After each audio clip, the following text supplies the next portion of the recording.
are Locked On Reds, your daily Cincinnati Reds podcast, part of the Locked On Podcast Network, your team every day. We are going to jump into our favorite part of the show, which is we want to talk with you about the Cincinnati Reds, because I know everybody's frustrated, and I'm not trying to stand here and say that you shouldn't be. I want you to feel good about this team moving forward, because it's still going to be a fun summer. I'm just hoping that they don't dig themselves into too big of a hole that when the summer finally gets fun, they have to just get back to 500 by going on a good streak. Like I think this team has the ability to still make the playoffs. Steve, has your feelings changed? It is not. I mean, some things got to change, but they're not too far out of it. The division is not so strong that they can't dig their way out. We've seen them do more with less. So I'm not ready to throw in the towel. I'm not ready to give up. But, I did want to do a live today in order to give, our listeners and viewers an opportunity to weigh in on things they're mad about, things they want to talk about, stuff they want to cover. And we're going to start because Matt Marshall is mad at me and you. And I can't put the comment up on the screen because he has some choice words for us. But basically the gist of it is this: can we start talking a little bit of smack, a little bit of, he uses another word, and truth about Santiago Espinal, since we wanted to talk a lot of smack, talk a lot of stuff, other words he used about Stuart Fairchild. This is clearly a Stuart Fairchild for the Hall of Fame guy, and he's mad at us. And I don't know that he's a Stuart Fairchild Hall of Fame guy, but he's mad that we talk smack about Stuart and we're not talking smack about Santiago. Here's the deal. No one ever tried to sell you Santiago Espinal as a all-star for this team. No one ever tried to sell you on anything other than Nick Kroll looked around the room and suddenly thought, oh crap, I don't have enough infielders anymore. And he went out and got an infielder. An infielder, mind you, that was in fact an all-star just as recently as 2022. Now, nobody predicted that his slash line right now would be 163, 220, 225. But we didn't think he was going to be a lot better than that. We thought he would be serviceable. He still might be serviceable. We never tried to sell him to any of you as anything more than that. The narrative around Stuart Fairchild, both by his fans in Reds country and by people with the team, was that Stuart Fairchild is in the best shape of his life. He is going to be the guy. We don't have to go. We don't have to go get an outfielder because we got Stu. And we told you that that was not going to be true. We told you that Stuart Fairchild would hit well against lefties. He was a 4A player. He could help you in short stretches, and he would be exposed if he got a significant amount of playing time. And by God, what happened? He got a lot of playing time. He's exposed that he can't hit right-handed pitching. He could help you in short stints against lefties. He's exactly what we said he was. Yeah. Period. And that's like he, especially with the return of TJ Friedel, Stu now becomes the fifth outfielder, and that should be his role. I'm not saying that he doesn't deserve what he is getting. I'm saying that he was getting way, way, way too much, and there was way too much praise surrounding him whenever we spent the entire offseason saying that the Reds needed a right-handed bat in the outfield. And we were getting responses from some people that were just like, why they have Stuart Fairchild? They don't need a right-handed bat in the outfield. Mind you, Teoscar Hernandez, who is currently in the top 3 of homers hit in the major leagues, was available. And now he ended up going to the Dodgers. Could the Reds have outbid the Dodgers? It's a moot point. That's where he's at right now. But the whole point to say that is this: we never told you that Santiago Espinal was the savior of this team. I never thought that. Steve never thought that. He's a rotational guy. And that's fine. That's all he needs to be. But he was conscripted into everyday playing time with the injuries and the illness that just decimated this roster for a good 2 weeks. And because of that, he got exposed as well.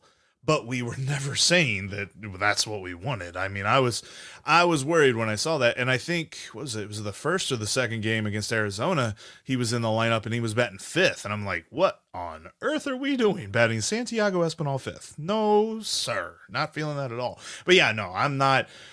Neither of us. I think that was the game I said David Bell was pulling names out of a hat.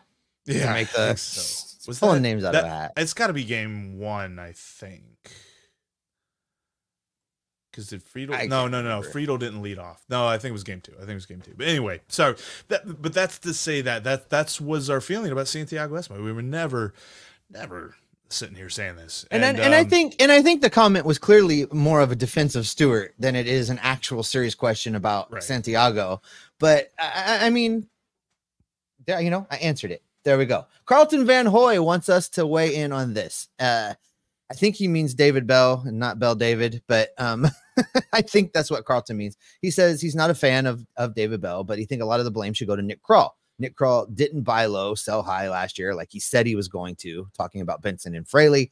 Then he's got a bunch of platoon players versus getting starters. He thinks that was a mistake.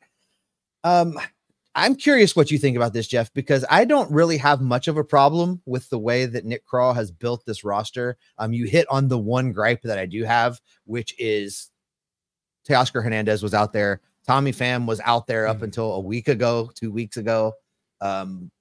There were options. And now he's a White Sox. Like he really wanted to be a White Sox. He really I mean, if they had called, he would have come and played for probably not a lot of money. So I do fault Nick Krall for not addressing that outfield situation. You looked at it. I looked at it. We all looked at it and knew that the smoke the Reds were trying to sell us was not going to be what happened with how this group was going to play.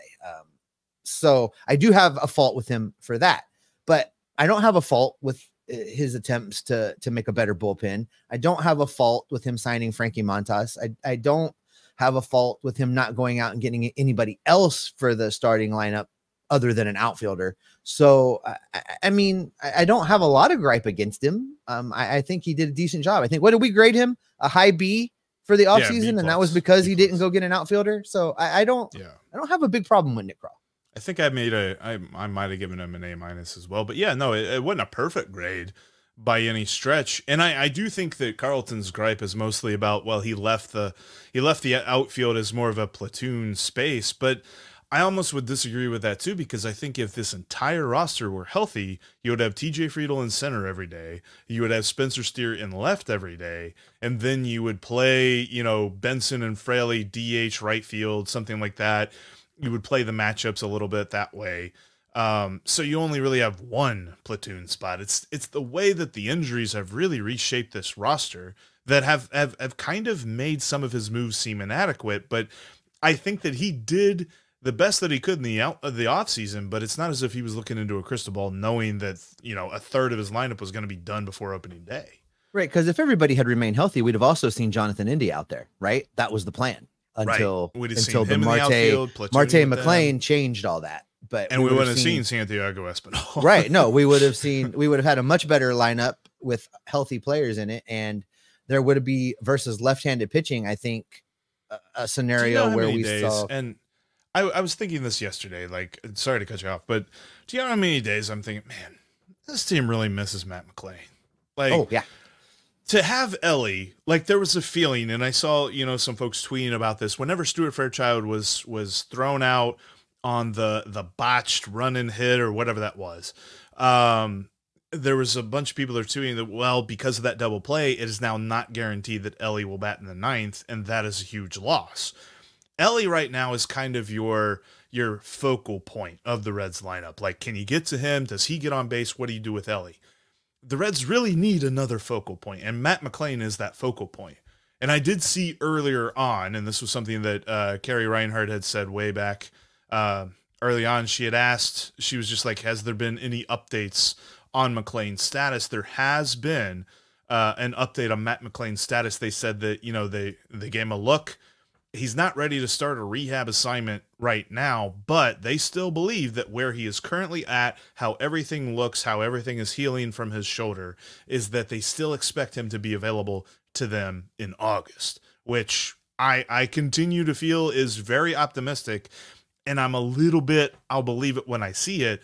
But man, if that happens, this team, if they can make a summer run, and you get him back in August, you got a shot at making another run.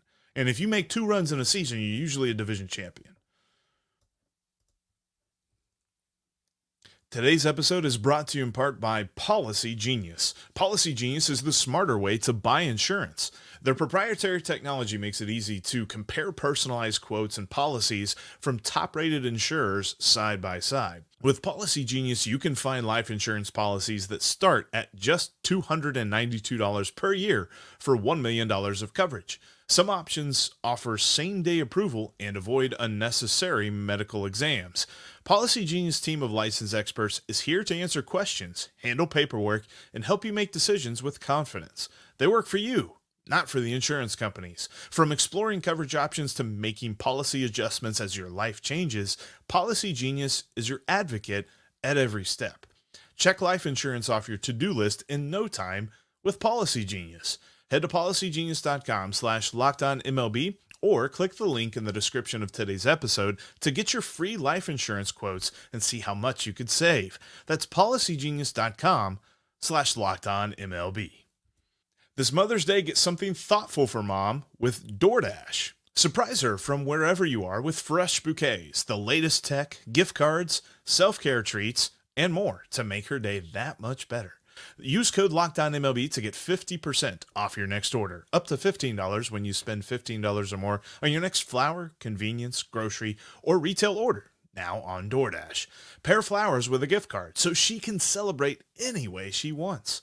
Is she a bookworm? Try a bookstore gift card. Does she love a good latte? Get the gift of her favorite coffee shop. You can't go wrong with DoorDash. Plus, you get the convenience of shopping on your phone, so you don't have to be on the road trying to find whatever place is open that might happen to have something that she possibly likes. Trust me, I've been there. Sorry, Mom, that was years ago. Trust me, years ago. Order now and get everything you need for Mother's Day on DoorDash. Use code LOCKEDONMLB to get 50% off your next order, up to $15 when you spend $15 or more in your next flower, convenience, grocery, or retail order, now on DoorDash. That's LOCKEDONMLB. Order using DoorDash today. Terms apply. Well, we've fallen really far from some of those guys because we're talking about things like this. Jeff, Ronnie checks in and says Mike Ford needs to be the DH in every game the rest of the way. He's a good hitter, plenty of power. This is where we fall into lobbying for Mike Ford. He is every man red, right? Like, I think that should be his bro. We're gonna have grab bag jerseys that red. fit us all. Grab bag jerseys for all. He's every man red, because I saw him come up to the plate yesterday, and whenever he got that hit late, I'm just like, well, yeah, they're definitely pinch hitting with him. And I think it was our pal Carlos had like tweeted out, he's just like, come on, I really wanted to see him score from first on like a double or something like that. Why you got a pinch run for him? But I was like, yeah, like that's gonna happen more often than not. But I think we're gonna see some long balls too. That guy's got some power. Doesn't Mike Ford remind you of like that beer league softball guy that like it's his turn to bat, so right before he walks up to the batter's box, he shotguns a beer, steps in, lets out a big belch, and then cracks a 3-run homer? Like, he reminds you of that guy, right? There is a roster out there in an alternate universe that is made up of him and Daniel Vogelbach and Rowdy Tellez and Carlos Santana and like guys like that it's just like, oh yeah. Those are some big. And Bartolo right Colon is the pitcher for that team. Bartolo Colon's the ace for that team, and yeah, you can go back through and you can pick some different players that would be on that team. Matt Stairs, maybe David Wells, different guys like that. Like that'd be a fun team to root for. But no, when I saw Mike Ford step up to the plate, I'm just like, this must have been what it would have been like had Daniel Vogelbach played for this team. Well, let's keep moving along here through the comment sections. And I do want to mention, by the way, we talked about Matt McLain there for a minute. The next real reinforcement, the next real offensive help that will be coming along is Noelvi Marte. The real question remains, what are the Reds exactly going to do with him? When he first got suspended and Steve was mad, he said, don't even call him up. Just let him sit down there. Yeah, no, we're not doing that. He's eligible to be activated on June. Business as usual.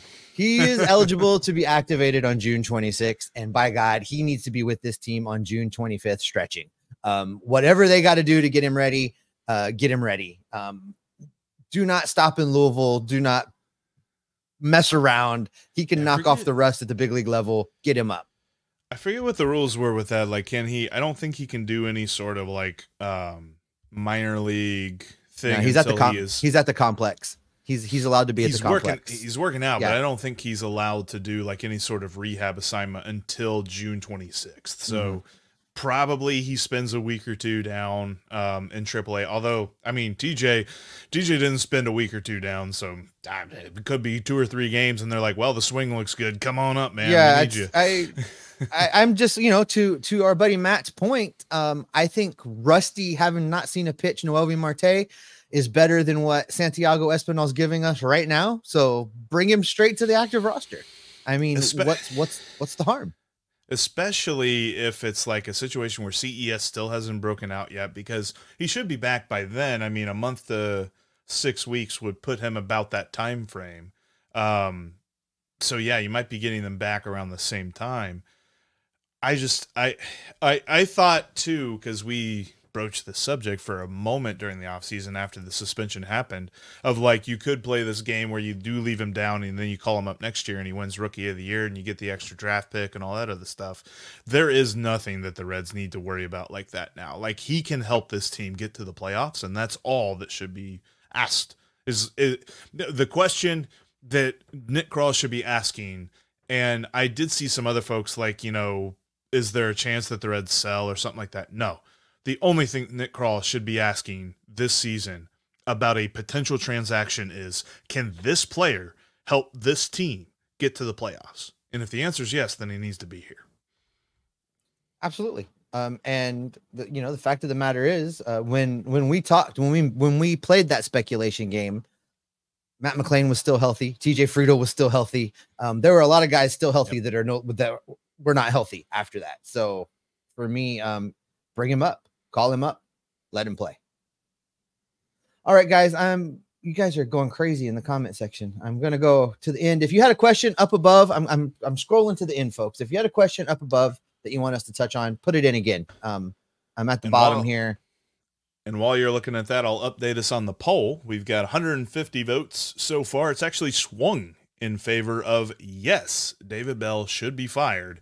52% of the 150 voters say that David Bell should be fired. I hate to disappoint you. He's not going to be, but I was curious to see what everybody's feeling on that, because again, I don't see him.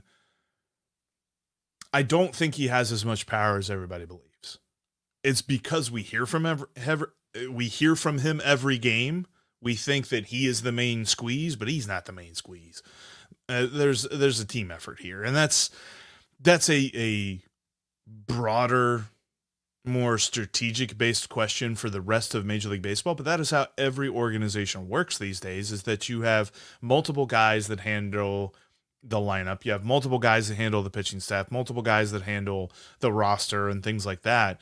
And if you want to look for where the buck stops with Nick Krall. But if you're talking about guys whose seats should be hot, his seat is very comfortable right now, and it shouldn't even be lukewarm. This next one, Jeff, I touched on it a little bit, and I know you wanted to talk about it, and we didn't spend a whole lot of time on it, so you get to now. Our buddy Steve checks in, not me. Says Ellie and Fairchild on the bases. Arg. Yeah. Yeah. Awesome. I don't know that I would put those two guys together, but I understand his point here, and I'm going to let you do your thing, because I know you have a lot to say about the Fairchild situation. I would definitely, and there's going to be a lot of folks that, throw their arms up and say, well, that figures, but I would definitely put a lot more blame on Fairchild. Ellie had timed, what's his name? Ciccone. Ellie had timed the starting pitcher, Slade Ciccone's movement. And I just give credit to Ciccone for throwing him out and picking him off, trying to go to third. I know that Barry Larkin really went in on this and was just like, how dare he do this? How dare he get thrown out, getting picked off like that when the middle of the lineup's up and all this other stuff. Quite frankly, I don't want to hear about anything about what part of the lineup's up, because all parts of the lineup aren't working. And if anything can get going, it's like, and I think we should do this, and this is probably an episode idea for a later date, but of the abilities that are on this team, Fernando Cruz's splitter, Ellie De La Cruz's speed.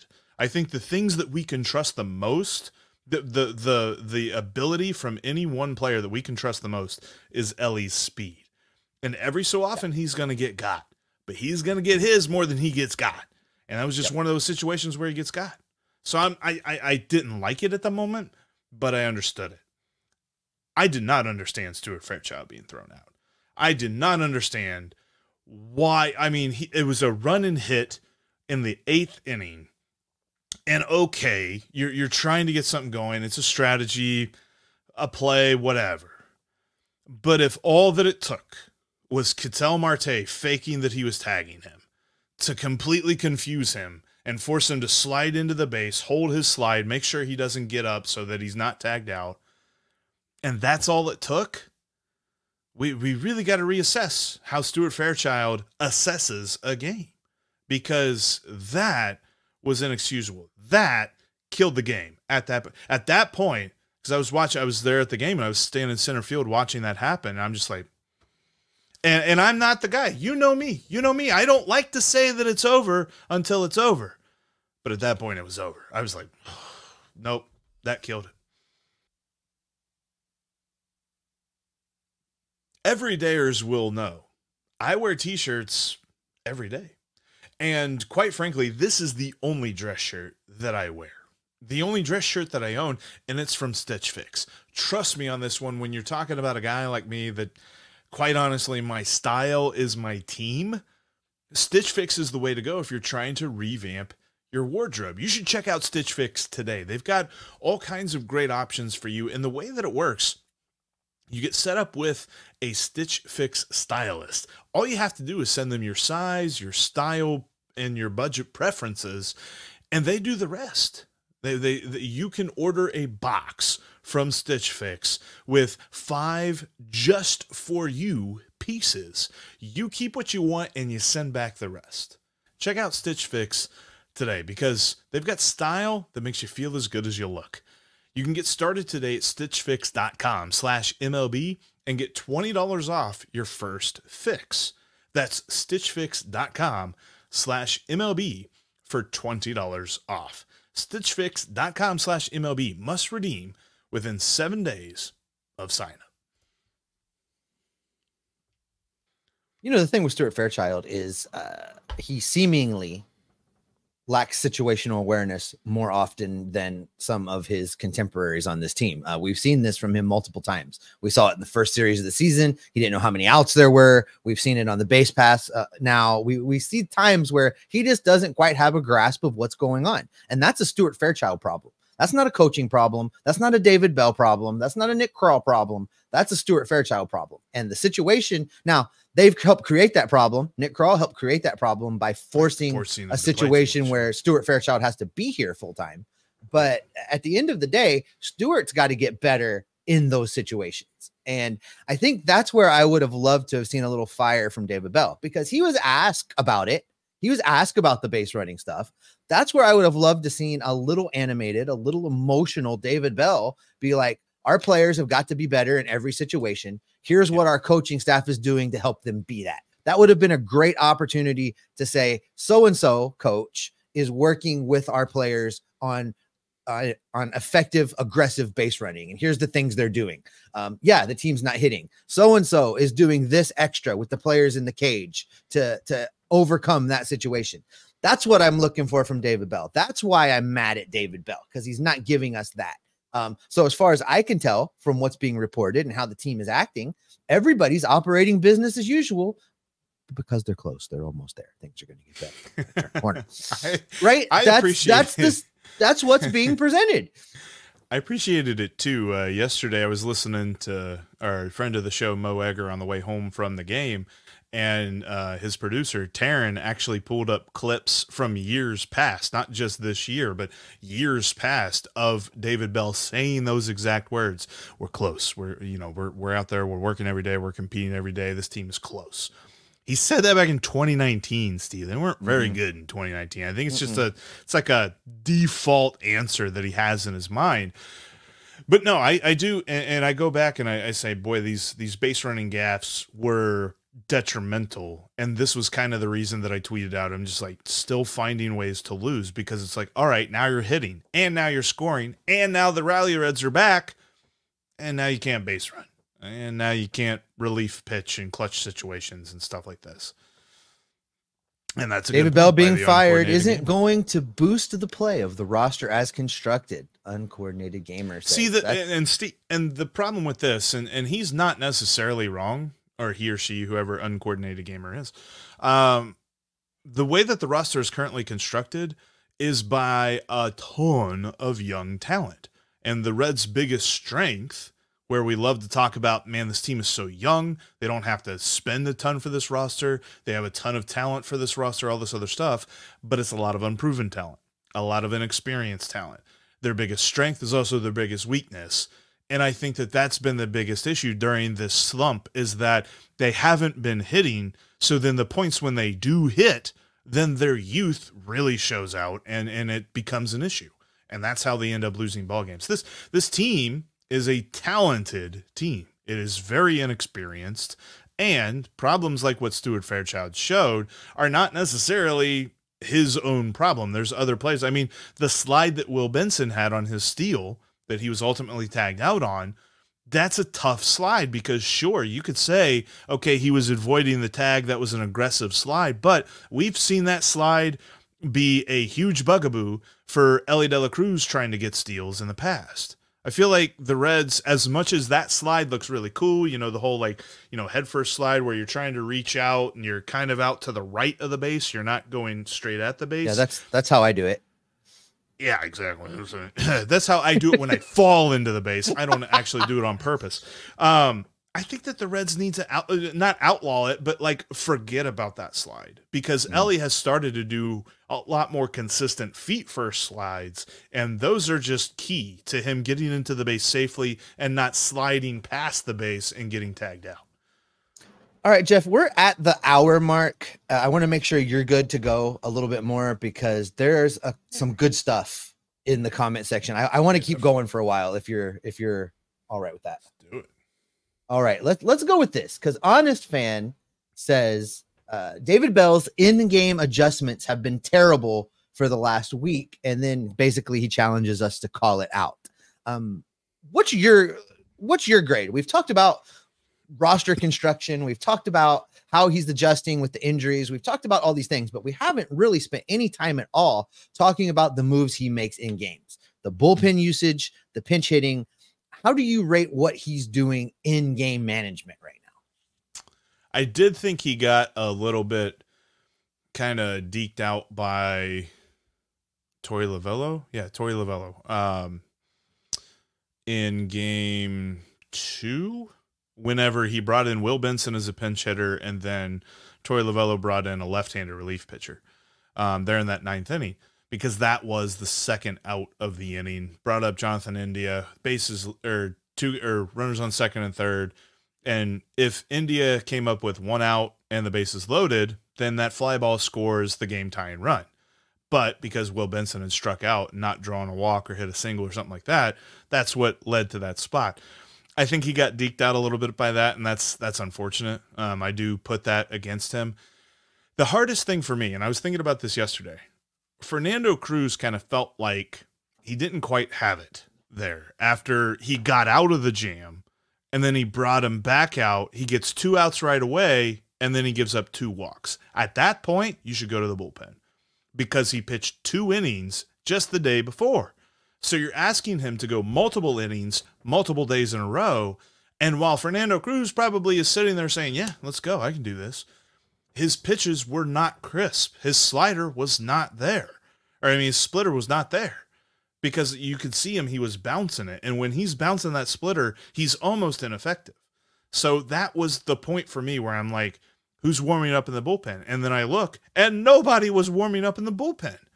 The dude had pitched 2 days in a row. Somebody should have been ready in that instance. So I definitely put that to his. You've hit on my single biggest gripe. There seems to be a lag in David Bell's decision making.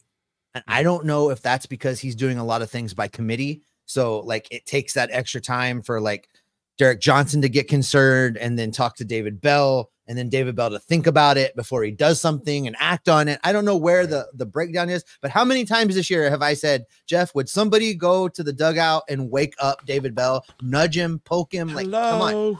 And that Fernando Cruz example that you gave is a great example of what I'm talking about.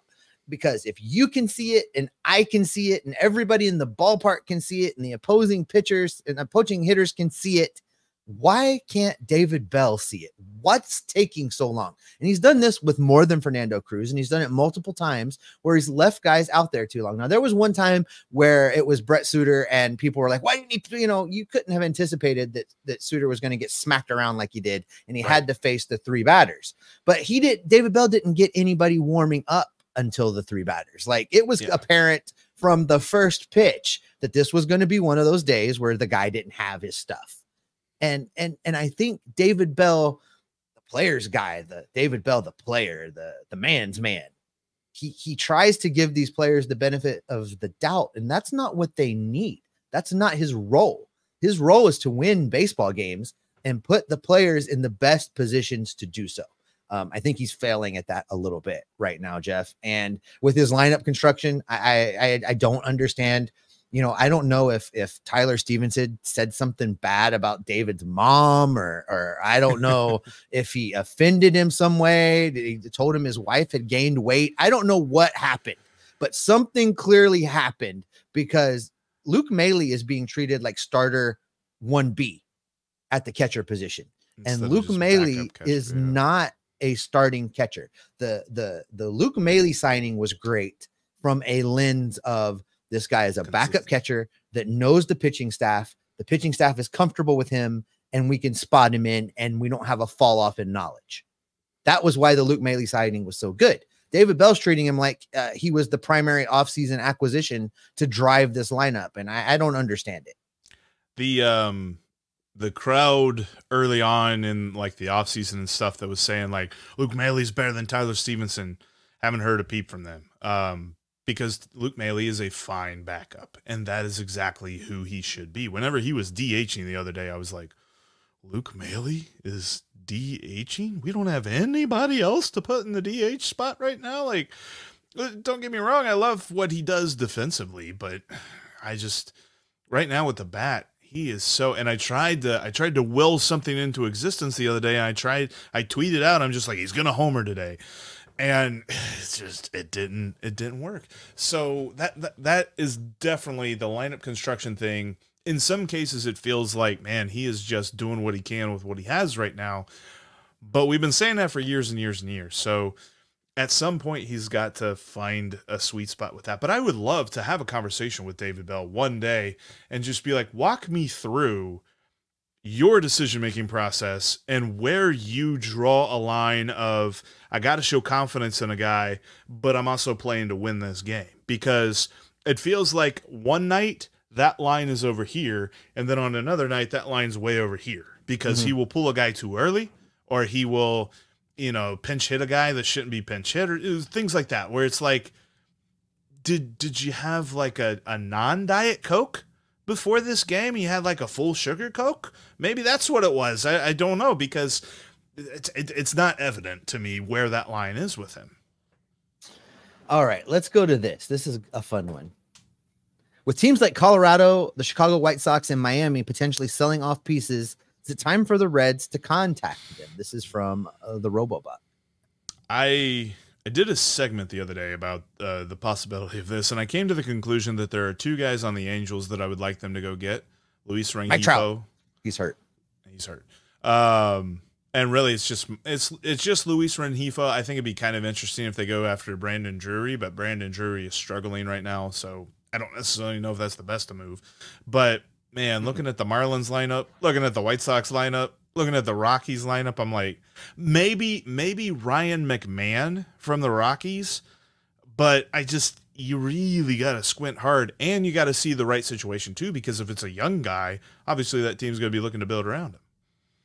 So prospect capital. We're going to spend some prospect capital. No, if we went out and got a big time outfielder, I'd be okay with that. I don't really care where they come from. And if they got to spend a little prospect capital to get them, the outfield needs some help. Go get a right-handed power bat. I don't know who's got one available right off the top of my head. I saw a rumor, and I don't know if this was just one of those, somebody was looking for clicks thing, but I saw a rumor that the Marlins are listening to offers for Jazz Chisholm. That could be interesting. That would cost some capital. He's not a high average guy though. He's a high strikeout guy. Cost some capital. A lot of fun. That'd be interesting. But yeah, right now it's tough because that list that RoboBuck put up there, that's the teams right now that are selling, right? Because those teams are horrible. Well, and we know in season the White Sox make big asks. They make big asks for anybody they're trying to trade in season. So I found it too. I thought it was interesting. Our Locked On White Sox host, Todd, actually did an episode, this was a couple of weeks ago, that was grading the differences in the Dylan Cease trade, the trade offer that was reported that the White Sox tried to get from the Reds and what they ended up getting from the Padres.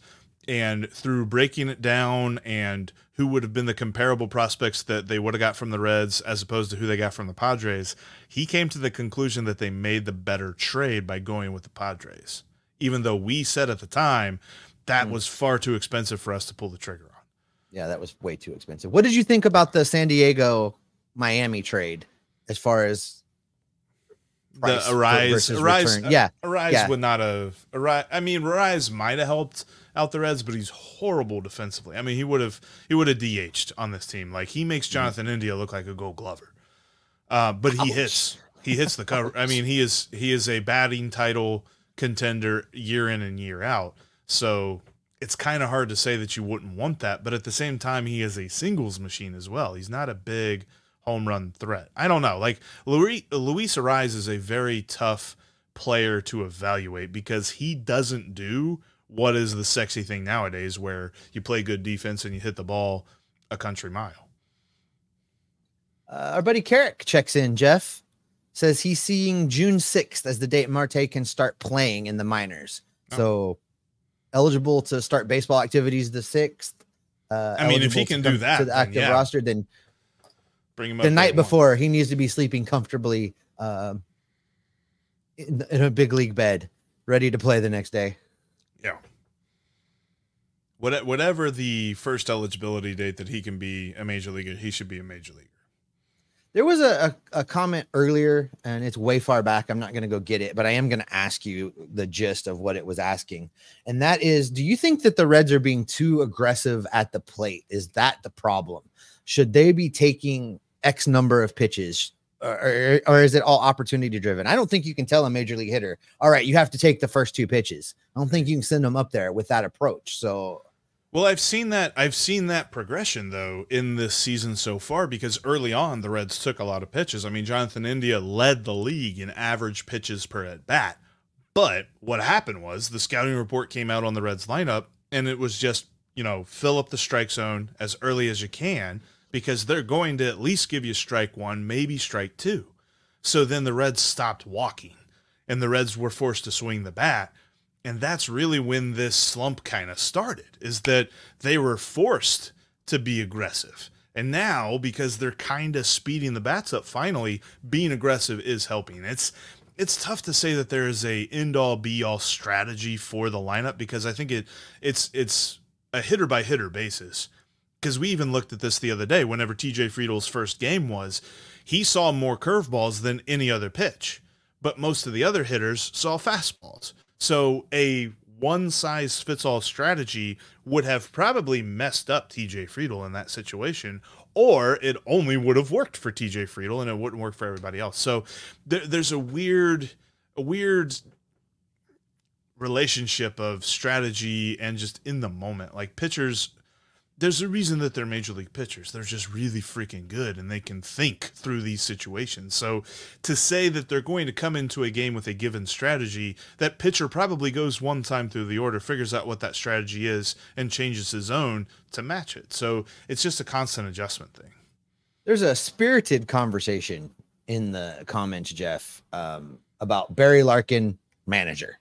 And we've been down this road before, but I think Scott kind of nails it. Larkin would have been a manager somewhere if he wanted to be a manager.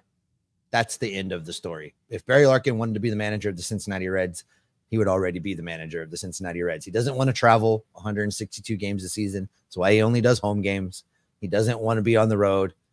He likes working with young players. He likes helping out in spring training. He likes doing the home games, and he's got the gig that he wants. He doesn't want to be the manager, guys. Barry Larkin's not walking through that door. There's a non-analysis part of this too that I have always thought, and that is I don't want to see him fail as the manager because we love Barry Larkin and we don't want. I mean, could there be a part of your fan brain that separates Barry Larkin player and Barry Larkin manager? Sure, possibly, but look what happened to Tony Perez. He got a raw deal. As much as I bag on the Tony, he got a raw deal. He got a raw deal. But I mean, what happens if Barry Larkin comes in and he's got the same managerial record as Brian Price? What happens if one day we have an episode titled "Should the Reds Fire Barry Larkin?"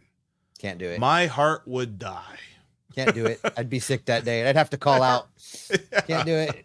I don't ever want to see that. Like, if it happens, whatever, I'll go with it. I don't think it'll ever happen, though. Maybe Joey Votto wants to manage, Jeff. Same deal. Same deal. Same story. Same deal. If he wanted to be a manager, he'd be a manager. He wants to be a player. Yeah.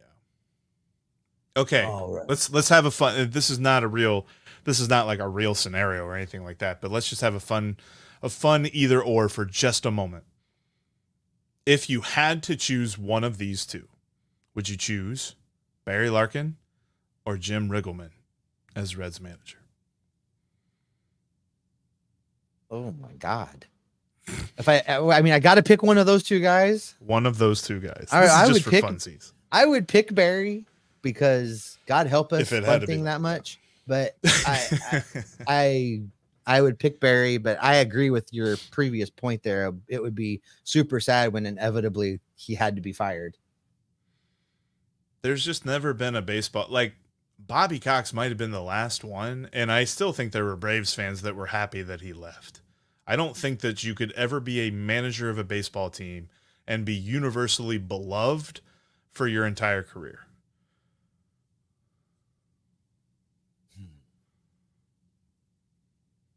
I don't think there's an example of that. Like, I'm pretty sure I saw like, and this is going way back, but those of you that love baseball history will know this one. Like, I remember seeing like, books talking about baseball history and talking about John McGraw. Like, John McGraw managed for 1,000 years for the New York Giants and for a couple of other New York teams and things like that. And he won championship after championship. And there weren't a whole lot of people that liked him at the end of his career, including players. Well, and this is actually it feels like a whole off-season topic, but it's when you look at when you look at players that have become managers, right? It is almost always sour. Pete is sour for a lot of reasons, but his time as manager, he couldn't crack second place, right? He couldn't get past second place, couldn't win the division.